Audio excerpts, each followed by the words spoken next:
बयनिसिमबो खुलुमबाय। बे समाव आङो नोंथांमोननि गेजेराव मोनसे गोदान भिडिअ लानानै फैदों। बे भिडिअनि गेजेरजों आङो नोंथांमोननो माखासे गेदेरथार खौरांफोरखौ होनो लादों। नोंथांमोना भिडिअखौ फारियै नायलांदो।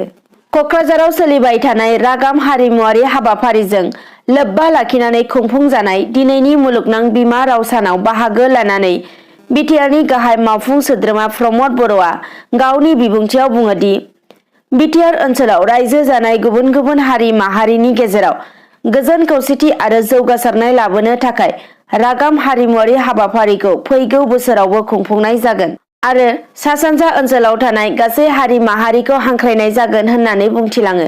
लोगोसे मुलुगनां बिमा राव सानजों लोब्बा लाखिनानै रायजो सभानि बारग' एमपि मानगोनां उरखाव गोरा ब्रह्मआबो बुङो दि आंनि गुबै थांखिया बिमा रावखौ फोथांना लाखिनाय। थुनलाइयारि फोथाराव गोबाव समनिफ्रायनो बिहोमा जागायबोनाय रायजो सभानि बारग' एमपि उरखाव गोरा ब्रह्मआ बुंबावो दि 1993 इं मायथाइनि नभेम्बर दाननिफ्राय इउएनअ'आ बुहुमनि गुबुन गुबुन हारिनि बिमा रावखौ फोथांनानै लाखिनो थाखाय आरो बिमा रावखौ जौगाखां होनायनि थांखिजों बे सानखौ फालिबोदों होननानै रोखा बुंथियो।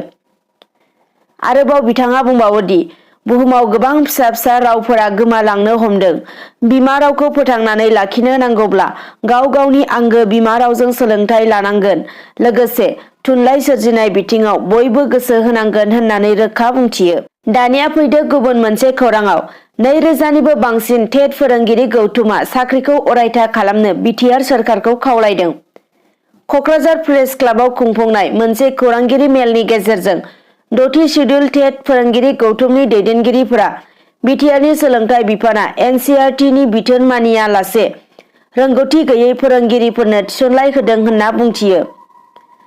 जुदि बिटिआर सोरखारा 6थि सिडुल ओनसोलनि टेट फोरोंगिरिफोरनो थाबैनो अरायथा साख्रिनि राहा खालामा होनब्ला गोख्रों सोमावसारगोन होननानै हुमखि होयो। आरोबाव फैबावदो गुबुन मोनसे खौराङाव।